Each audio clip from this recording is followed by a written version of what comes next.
Hi guys, welcome back to my channel. मैं आपका दोस्त इम्तियाज़ अली आपके लिए लेके आया हूँ न्यू हेयर कट। तो जल्दी-जल्दी स्टार्ट कर लेते हैं आज का हेयर कट। ये बहुत ही इंटरेस्टिंग रहने वाला है। तो इसमें काफ़ी कुछ लर्निंग मिलेगी और जिन जो जो बिगिनर है उनके लिए तो मज़ा आ जाएगा इस हेयर कट के अंदर।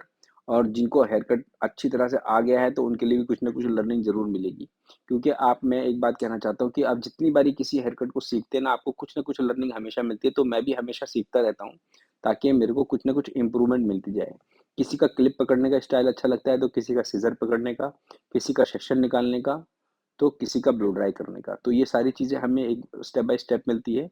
तो चलिए, आज का हेयर कट स्टार्ट कर लेते हैं। तो बालों को हम छोटा करेंगे 2 इंचेस के आस-पास, क्योंकि हमने ज़्यादा छोटा नहीं करना है, बहुत शॉर्ट बॉब नहीं करना है, लॉन्गर बॉब करना है इसको। तो इसको आप लॉन्ग बॉब को एक तरह से आप लॉब कह सकते हो। तो इसको हमने सबसे पहले सेंटर का पीस काटा और साइड के बालों को हल्का-सा मतलब आपने टिल्ट रख के लॉन्गर रखना है लुक। ये आप देख पा रहे हैं, मैं फिंगर को हल्का सा डिप करता हूँ बाहर की साइड, तो वो क्या होता है हल्का सा बाल लंबा हो जाता है। ये इस साइड भी आप देख सकते हैं बहुत क्लियरली। और इसको आपने फिर चेक करना होता है ताकि आपको आपके अंदर वो कॉन्फिडेंस बन जाए। एक बार जब आपने बेस लाइन अच्छा बना लिया, तो आपका कॉन्फिडेंस अलग बोलेगा हमेशा और आपका हेयर कट जो है ना, जो फाइनल लुक मिलेगा उसका, वो एकदम अलग मिलेगा।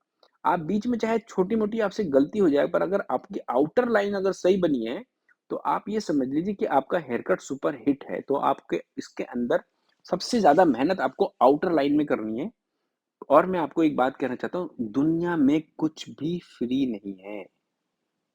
तो अब हमने सबसे पहले बेसलाइन बनाई, उसके बाद सेंटर के बाल 45 डिग्री पे, ये देखिए मैं 45 डिग्री एंगल पे लेके काट रहा हूँ।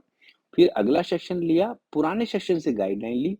बस इसमें आपने एक चीज़ का ख्याल रखना है बॉब हेयर कट के अंदर, कि इसके लेयर्स सर्कुलर नहीं होते। इसके बाल सारे के सारे सेंटर की तरफ पुल करके कटते हैं। मतलब प्रीवियस सेक्शन को आप फॉलो करोगे, सर्कुलर नहीं फॉलो कर सकते आप। ये हमारा एक सेक्शन कंप्लीट हो गया। अब हम चलते हैं अपने दूसरे सेक्शन की तरफ। ये देखिए, तो मैंने आपको एक एक कई वीडियो में बताया है कि आपको एंगुलर बॉब काटने के लिए 2-3 तरीके बता दिए मैंने आपको। तो इसके अंदर हम क्या कर रहे हैं, सबसे पहले हम क्या करें, जो हमने गाइडलाइन बनाई थी, उसी नीचे वाली गाइडलाइन के साथ हम ऊपर के लेयर्स डाल रहे हैं।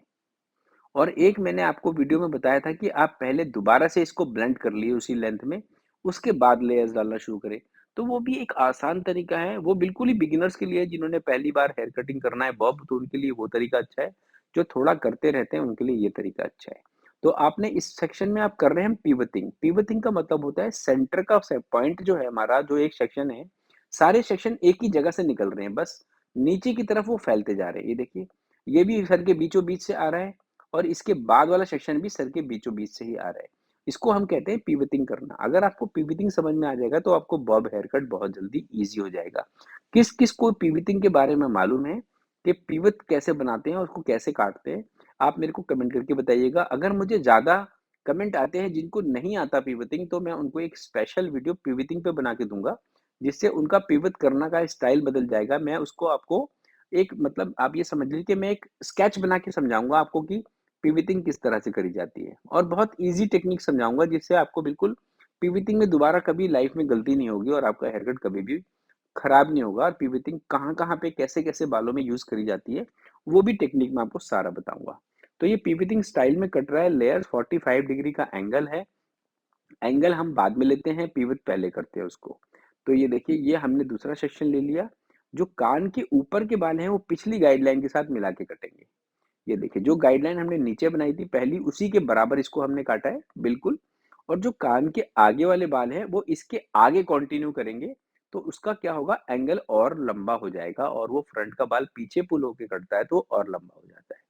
उसके बाद हमने जो उसको पुराने लेयर्स डाले थे, उसके बराबर 45 डिग्री पे आप इसको एलिवेट करेंगे और जितना भी इसमें से रिमूव होता है, थोड़ा-थोड़ा, थोड़ा-थोड़ा रिमूव करते जाएँगे और एक-एक स्टेप हम आगे चलते जाएँगे। अगर उससे आगे चलने का मतलब है कि जो-जो बाल आता जाएगा उसके हिसाब से उसका एलिवेशन 45 डिग्री होता जाएगा।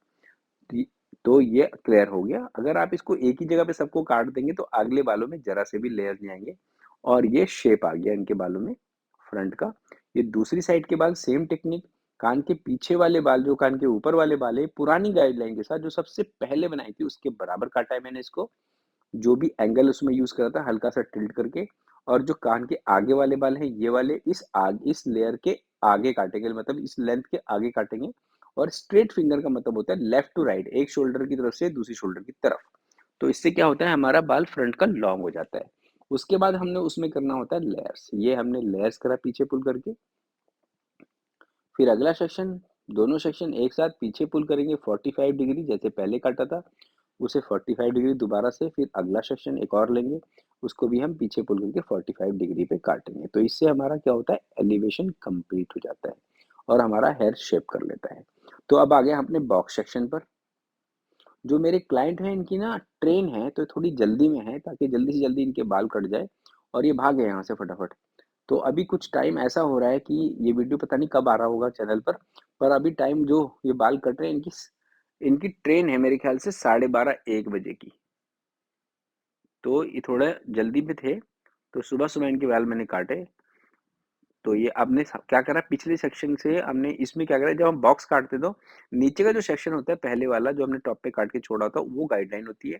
पर बालों को पीछे पुल करते हैं 45 डिग्री पर। ये देखिए 45 डिग्री, आपको कहने का मतलब ये है कि जो सर है ना हमारा, जहाँ पे ये उठा हुआ है बाल, वहां से 45 डिग्री नीचे से ऊपर उठा के रखना है। अगर मिला लेंगे तो पूरा ही जीरो हो जाएगा, पर आपने वहां से 45 डिग्री उठा के रखना होता है, क्योंकि ऊपर उठाएंगे तो पूरा 90 डिग्री हो जाएगा। फिर उसके बाद हमने बालों को सेंटर पार्ट से डिवाइड करना है और दोनों साइड स्टेप बाय स्टेप कोम करना है। ये देखिए इस तरह से हमने कोम करा पहले, और उसी लाइन के साथ जो हमने सीधी लेफ्ट टू राइट फिंगर से शोल्डर वाली लाइन बनाई थी काटी, फिर दूसरी साइड गए, फिर उसको भी हमने उसी तरह से काटा। तो ये आपको मैंने वन बाय वन करके बताया है काट कर। पर जब मैं खुद कट कर रहा होता हूँ, अब बिना जब वीडियो नहीं बन रहा होता है, तो मैं इस तरह से नहीं काटता हूँ। मैं पहले एक साइड के बाल काटता हूँ, फिर उसके बाद उसके अंदर में हल्का सा लेयर्स को चेक करता हूँ। ये फ्रंट की लाइन मैंने चेक कर ली, ये देखिए, और ये मेरा फ्रंट क्लियर। तो मेरा सारा कुछ क्लियर है। ये देखिए दोनों की लेंथ एकदम बराबर आनी चाहिए, लेफ्ट की भी और राइट की भी। आपका ना फ्रंट में एक पॉइंट बनना चाहिए, चोंच टाइप जिसे कहते हैं, वी टाइप बन जाना चाहिए।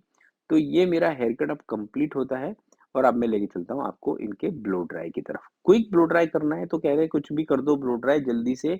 तो मैंने थोड़ा क्विक ब्लो ड्राई कर दिया उनका, क्योंकि मेरे को अब जो ये हमारा बॉब हेयर कट होता है, इसको हमने चेक करना होता है। अगर आप दोस्तों चेक नहीं करोगे ना, तो मज़ा नहीं आएगा आपको बाद में, क्योंकि क्या होता है ना, इसमें से गर्दन में से एक ना एक बाल कहीं ना कहीं से निकल जाता है। आपका वो अनइवन होता नहीं है, पर वो निकलने लगता है। क्या होता है, जब हम ब्लो ड्राई करते हैं तो हमारा सारा बाल जो होता है ना, एक बराबर एलिवेट नहीं करता है, तो वो एक जैसा वॉल्यूम नहीं बना पाता है। और इनके केस में क्या था कि बाल में थोड़ा सा मेरे को थोड़ा सा ग्रीसी लग रहे थे बाल, पर उनको जल्दी इतनी थी कि वो दोबारा वॉश नहीं करा सकते थे, तो मैंने उनके वैसे ही बालों को ब्लो ड्राई किया है। तो उसके मेरे को बेनिफिट भी ये है कि उससे वॉल्यूम तो खैर ज़्यादा नहीं आया, पर उससे मेरे को चेकिंग करने में बाद में आसानी रही, क्योंकि बाल थोड़ा सा ऑयली था तो वो इधर उधर भागना नहीं था। तो ये देखिए आप, जहाँ बाल छोड़ता हूँ वहीं जम जाते हैं। तो सेक्शन बाय सेक्शन हमने इस तरह से इनका ब्लो ड्राई कंप्लीट करा। उसके बाद हमने इनकी चेकिंग करी बालों की। तो फिर हमने जो इसमें एक एक्स्ट्रा बाल था फ्रंट की साइड में, ओ मतलब नेक में एक एक्स्ट्रा बाल दिख रहा था, क्योंकि पर हमने स्किन पे काटा था, तो आप ये अंडरस्टैंड कर सकते हैं कि आपका बाल अनइवन नहीं होगा। पर क्या करें, जब दिख रहा है तो उसको थोड़ा सा निकालना पड़ेगा। तो उसको मैंने निकाला है, और इससे ज़्यादा कुछ नहीं किया इनके बालों में। फिर ये फटाफट फटाफट चले गए अपने उधर। तो ये मेरा ब्लो ड्राई देख लीजिए। ब्लो ड्राई के टाइम पे हम कुछ भी बातें कर पाते हैं, क्योंकि आपको ब्लो ड्राई करना आ ही चुका है अब तक मेरे वीडियो देख देख कर। और नहीं आया तो मैं आपको सिखा के ही छोड़ूंगा, कि अब तो मैं कहता रहता हूँ कि ज़रूर देखें ज़रूर देखें। तो आपको आ ही जाएगा ये कुछ ना कुछ। ये देखिए क्विक ब्लो ड्राई चल रहा है इस टाइम।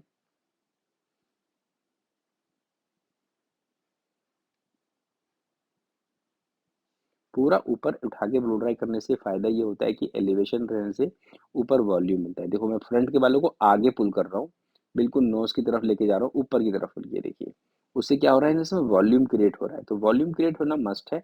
जब आप अच्छा वॉल्यूम क्रिएट करते हैं तो आपका हेयर कट का फॉल बहुत अच्छा आता है। अगर आपका क्लाइंट आपको थैंक यू कहना चाहता है ना, तो उसमें मज़ा आ जाता है, क्योंकि वो थैंक यू जो होता है ना, वही सबसे ज़्यादा खुशी देता है। अगर आप दिन भर 10 क्लाइंट के बाल काटो और 10 के 10 आपको थैंक यू कह के जाएँ, तो मज़े की बात है। पर आप एक बात याद रखिए कि जिस टाइम आपको एक क्लाइंट ने थैंक यू नहीं करा और नाराज़ होके जाए, तो रात को आपको वही क्लाइंट याद आएगा।